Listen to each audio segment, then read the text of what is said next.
دعا، اللہ سے فریاد۔ دعا کی رفتار کا اندازہ اس بات سے لگا لیں کہ یہ دل سے زبان تک آنے سے پہلے رب تک پہنچ جاتی ہے۔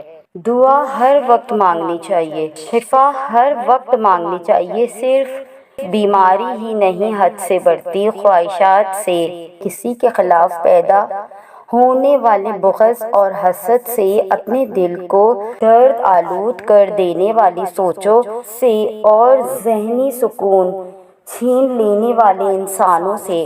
اور وہی تو ہے میرا اللہ جسے میں نے حالت مرض میں پکارا تو شفا دے دی، بھوک میں پکارا تو غذا دے دی، پیاس میں پکارا تو پانی پلا دیا، اور ذلت میں پکارا تو عزت دے دی، جہالت میں پکارا تو نور مصطفیٰ صلی اللہ علیہ وآلہ وسلم سے نواز دیا، راہ میں بھٹک گیا تو راستہ دکھا دیا، غربت میں پکارا تو غنی کر دیا۔ اے اللہ، تو معاف کرنے والا اور معافی کو پسند کرنے والا ہے، ہم سب کو معاف فرما اور ہم سب کو بخش دے۔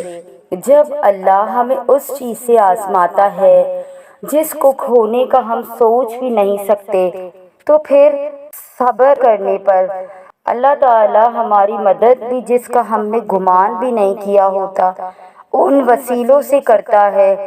بس توکل رکھو اللہ پر اور مشکل وقت میں صبر کرو۔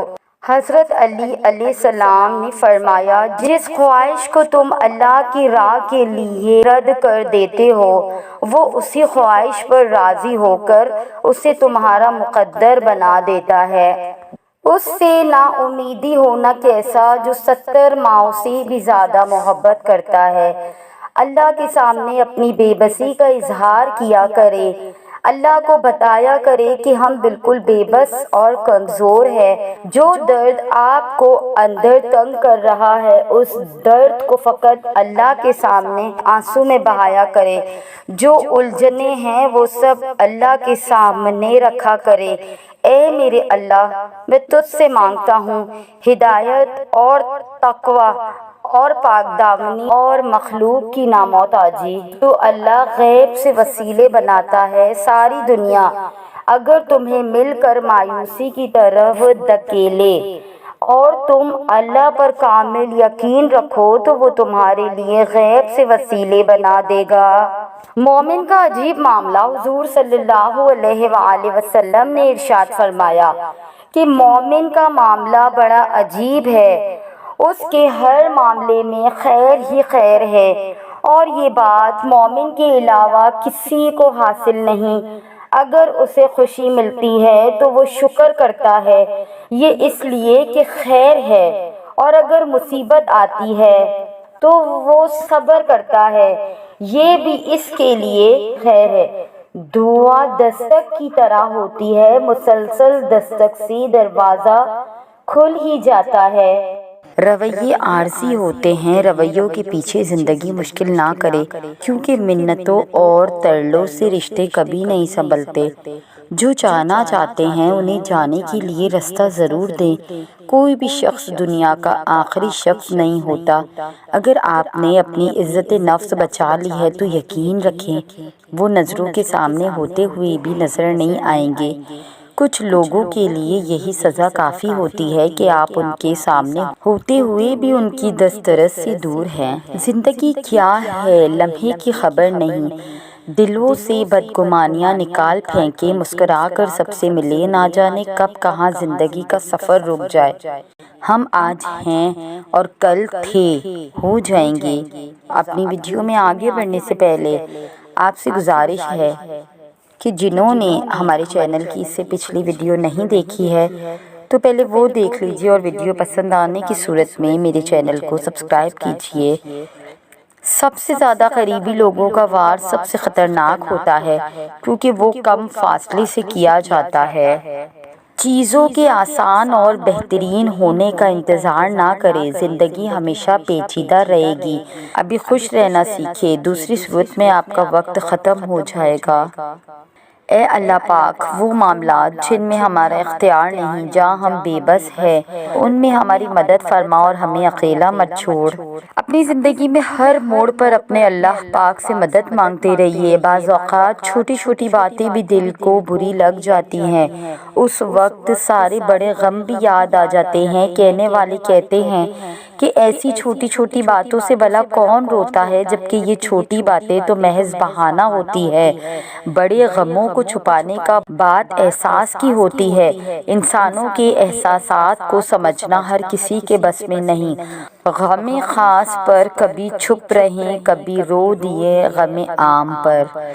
غم خاص پر کبھی چپ رہیں، کبھی رو دیے غم عام پر۔ بعض اوقات بات لفظوں کی نہیں ہوتی، لہجوں کی ہوتی ہے۔ لہجے بدل جائے تو میٹھے الفاظ بھی تیر کی طرح لگتے ہیں۔ اللہ کی خاطر چھوڑ دینا کوئی جھگڑا، چھوڑ دینا اپنا کوئی جائز حق، چھوڑ دینا کوئی گناہ، چھوڑ دینا، اس سے دل میں ایمان کی ٹھنڈک اور حلاوت محسوس ہوتی ہے۔ رب ذوالجلال آپ کو دنیا اور آخرت میں عظیم مرتبہ، شان اور عزت عطا فرمائے۔ آپ کی تمام عبادات اور ہر دعا قبول و منظور ہو۔ ہر پل ہر گھڑی آپ پر رحمتوں اور برکتوں کی بارش ہو۔ حضرت امام جعفر صادق کی والدہ کا نام ام فروہ بنت قاسم بن محمد بن ابوبکر صدیق رضی اللہ تعالیٰ عنہ، جبکہ آپ کے والد محترم کا نام مبارک حضرت امام محمد باقر بن زین العابدین بن امام حسین بن مولا علی رضی اللہ تعالیٰ عنہ یعنی امام جعفر صادق کا شجرہ نسب والدہ کی طرف سے سیدنا ابوبکر صدیق اور والد کی طرف سے مولا علی سے جا ملتا تھا۔ تیری نسل پاک میں ہے بچہ بچہ نور کا، تو ہے عین نور، تیرا سب گھرانہ نور کا۔ ہر کسی کی نعمتیں بھی الگ ہے، ہر کسی کی آزمائشیں بھی، ہر کسی کی کہانی بھی الگ ہے اور سبق بھی الگ ہے۔ کبھی کسی اور کو دیکھ کر یہ مت سوچے کہ آپ محروم ہیں، آپ پر بھی آپ کے رب کی بہت سی عطا ہے۔ چیزوں کی کوئی اہمیت نہیں ہوتی، وہ تو کبھی نہ کبھی مل ہی جاتی ہیں۔ صرف انسان ہے جس کا کوئی نعم البدل نہیں ہوتا۔ ایک بار کھو جائیں تو نہ ان کو دیکھا جا سکتا ہے اور نہ کبھی دوبارہ مل سکتے ہیں۔ اس لیے چیزوں سے زیادہ انسانوں کی قدر کرنے کی کوشش کرے۔ جس سے جتنا بھی جس حد تک بھی تعلق ہو، اس تعلق میں مخلص ضرور رہیں، منافقت نہ کرے۔ ہو سکتا ہے بعض اوقات آپ کو شدید تکلیف پہنچے، مگر آپ کا ضمیر مطمئن ہوگا کہ آپ مخلص رہے ہیں۔ زندگی بہت خوبصورت ہے۔ سچ تو یہ ہے کہ انسان ہی انسان کی دوا ہے۔ اپنے مر جانے والوں پر رحم کھائیں، احتیاط کریں۔ ایک بات کی طرف میں آپ لوگوں کی توجہ دلانا چاہتی ہوں کہ اکثر دیکھا گیا ہے لوگ اپنے مرنے والوں کی بعد میں ویڈیوز بنا کر ان کی پکچر لگا کر افسوس کر رہے ہوتے ہیں، ریلز بناتے اور پھر ان میں سیڈ سانگ بھی لگائے ہوتے۔ پلیز ایسا نہ کریں۔ مرنے والے مر گئے، جو انہوں نے تصویریں بنائی تھی بنا دوپٹے کے یا جیسے بھی یا حجاب میں بھی، لیکن ان کا فیس نقاب کے بنا ہے، یا پھر مرنے کے بعد کسی کی آواز کو استعمال کرنا کسی عورت کی، یا پھر لوگوں کو سنانا۔ آخر کیوں؟ کسی کی بیوی مر جاتی ہے تو وہ اس کی پکس لگا کر کدھر جا رہی ہے؟ پکس لگا رہا ہے، کتنے نامحرم دیکھتے، کیا گناہ نہیں ہوتا ہوگا؟ اپنے والدین کی تصویریں بھی مت لگائیں اور ان کے پیچھے گانے کیا ہو گیا، کیوں یہ لائکس اور ویوز کی گیم سے نکل کر دوسروں کا سوچیں۔ پلیز احتیاط کریں، مرنے کے بعد ان کے لیے تکلیف کا باعث نہ بنیں۔ استغفر اللہ الذی لا الہ الا هو الحی القیوم واتوب الیہ۔ جعفر بن محمد نے سفیان ثوری سے فرمایا، اے سفیان، جب تمہیں وہ چیز ملے جو تمہیں پسند ہو تو الحمدللہ زیادہ کہا کرو، جب تمہیں وہ چیز ملے جو تمہیں ناگوار ہو تو لا حول ولا قوت الا باللہ زیادہ کہا کرو، اور جب تمہیں رزق میں تاخیر محسوس ہو تو استغفار زیادہ کہا کرو۔ سفیان رحمۃ اللہ علیہ فرماتے ہیں، میں میں نے اس نصیحت سے بہت زیادہ فائدہ اٹھایا۔ بنا مطلب کی چاہت۔ حضرت علی رضی اللہ تعالیٰ عنہ فرماتے ہیں، قدر کرو ان کی جو تم سے بنا مطلب کی چاہت کرتے ہیں۔ دنیا میں خیال رکھنے والے کم اور تکلیف دینے والے زیادہ ہوتے ہیں۔ بے شک حضرت علی نے ایک اور جگہ فرمایا، کسی کا دل توڑنے سے پہلے یہ سوچے دل ٹوٹنے کی معافی بندہ دیتا ہے، اللہ نہیں۔ میرے بابا نے مجھے بچپن میں سمجھایا تھا، جب کسی کو عدالت میں پیش کیا جاتا ہے تو وہ نہیں بولتا، اس کا وکیل بولتا ہے۔ اسی طرح جب تمہیں زندگی میں لگے کہ لوگ تم کو پریشان کر رہے ہیں تو تم خاموش رہنا، کیونکہ حسبنا اللہ و نعم الوکیل، مجھے اللہ کافی ہے اور وہ بہترین کارساز ہے۔ اے اللہ، آج کے دن جتنے بھی ہاتھ تیری بارگاہ میں دعا کے لیے اٹھے، ان سب کی نیک تمنائیں، حاجتیں اور دعائیں قبول فرما۔ آمین ثم آمین یا رب العالمین۔ وقت اور قدر۔ جب وقت پر دو لفظ بھی کہے نہ جا سکے تو وقت گزرنے پر لمبی چوڑی کہانیاں سنانے کا کوئی فائدہ نہیں ہوتا۔ قدر اور وقت بھی کمال کے ہوتے ہیں، جس کی قدر کرو وہ وقت نہیں دیتا، اور جس کو وقت دو وہ قدر نہیں کرتا۔ سب کچھ کھو دینے کے بعد بھی اللہ پر یقین رکھنا، اسے ہی ایمان کہتے ہیں۔ اللہ کو بتایا کریں اپنے دل کی کیفیت، اسے بتایا کریں۔ اللہ کو بتایا کریں اپنے دل کی کیفیت، اسے بتایا کریں کہ آپ کیا محسوس کر رہے ہیں اور کتنی تکلیف میں ہیں۔ آپ یقین کریں وہ بہت پیار سے سنے گا۔ اس کے سامنے رو لینے سے ہی آپ کے دل میں سکون اترے گا، بے شک وہ دلوں کا ہمراز ہے۔ آپ ابھی جس مشکل میں پھنسے ہوئے ہیں، اس مشکل سے آپ کو اللہ کے سوا کوئی سیو نہیں کر سکتا۔ اپنی ویڈیو میں آگے بڑھنے سے پہلے آپ سے گزارش ہے کہ جنہوں نے ہمارے چینل کی اس سے پچھلی تمام ویڈیوز نہیں دیکھی ہیں تو پہلے وہ دیکھ لیجئے، اور ویڈیو پسند آنے کی صورت میں ہمارے چینل کو سبسکرائب کیجئے۔ تو آج کی ہماری ویڈیو کا ٹاپک ہے، اللہ کو بتایا کریں۔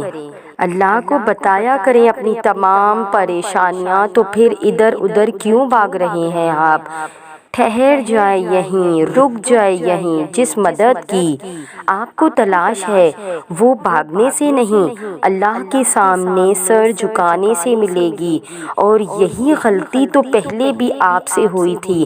آپ اللہ کے سامنے سر نہیں جھکاتے تھے، اسی لیے یہ حالات پیدا کر دیے گئے جو آپ کو جھکا دیں، اور آپ ہیں کہ ابھی بھی بھاگے جا رہے ہیں۔ تو اس بات کو سمجھیں کہ اس دنیا میں اللہ کے علاوہ کوئی آپ کا دوست اور مددگار نہیں، اور تمہارے لیے اللہ کے سوا کوئی دوست ہے نہ مددگار۔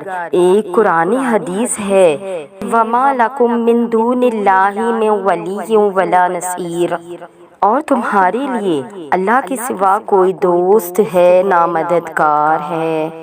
اور اللہ فرماتے ہیں، ہر چیز کے لیے مجھے یاد کرو، اگر وہ تمہارے حق میں بہتر نہ بھی ہوئی تو بھی میں بہترین بنا کے اسے عطا کر دوں گا۔ اللہ کی نعمتوں کا ہر وقت اٹھتے بیٹھتے شکر ادا کیا کرے۔ اپنی زبان کو الحمدللہ کا عادی بنا دے کہ اگر رات کو بغیر دوائیوں کے سوتے ہو اور صبح بغیر کسی تکلیف کے اٹھتے ہو تو کہو الحمدللہ۔ یہ تمام اللہ کی نعمتیں ہیں جن پر شکر ادا کرنا ہمارا فرض ہے۔ انسان جتنا بھی مضبوط بن جائے مگر کوئی نہ کوئی درد ایسا ہوتا ہے جو یاد آنے پر آنسو بن جائے اور آنکھوں میں ٹھہر جاتا ہے، اور پھر یہی آنسو اسے اللہ کی راہ تک لے کر جاتے ہیں کہ جتنا ملے قبول کر لینا چاہیے۔ ہو سکتا ہے یہ بھی ہماری اوقات سے زیادہ ہو، تم تو گنہگار بندے ہو، اس کا فضل تو ہر وقت ہمارے عیب چھپاتا ہے۔ اور پھر میں نے میری ہر آزمائش کو کہہ دیا، اللہ بہت بڑا ہے۔ جو لوگ تمہیں توڑ دیں تو اپنے ٹکڑے لے کر اپنے رب کے پاس چلے جاؤ، وہ تمہیں جوڑ دے گا۔ اللہ فرماتا ہے، میں بہتری سے پہلے دیری کرتا ہوں اور میں انہی کو آزماتا ہوں جنہیں میں پسند کرتا ہوں۔ خود کو دعائیں مانگنے کا عادی بناؤ، کیونکہ دعائیں بہت قیمتی شے ہے۔ اندھیروں میں راستہ دکھا دیتی ہے، زخموں پر مرہم رکھ دیتی ہے۔ اللہ سے مانگنے کی ایک خوبی یہ بھی ہے کہ آپ اپنے جذبات کو الفاظ کا روپ نہ بھی دیں، وہ پھر بھی آپ کے جذبات کو آپ سے بہتر جانتا ہے۔ صرف اللہ ہی ہے جو دلوں کا بوجھ اتار سکتا ہے، دل کو سکون عطا کر سکتا ہے۔ جب خالق سے دل لگا لیا جائے تو دل اتنا پریشان نہیں ہوا کرتا، کیونکہ پھر ہم ہر وقت اللہ کو اپنے پاس پاتے ہیں۔ تو دعا کرو اور کرتے رہو کہ دعاؤں کا چاہے رنگ نہیں ہوتا، لیکن جب یہ رنگ لاتی ہے تو زندگی میں رنگ بھر دیتی ہے۔ تو یہ تھی میری آج کی ویڈیو۔ اے عطا کرنے والے اللہ، بلند عزم و ہمت عطا فرما، مشکلات و مصائب میں استقامت اور بردباری کے ساتھ بڑھے۔ اللہ کریم ہر مقام و منزل پر حامی و ناصر اور کارشاں ہو، بابرکت و روشن ساعتوں کی دعا کے ساتھ۔ السلام علیکم ورحمۃ اللہ وبرکاتہ۔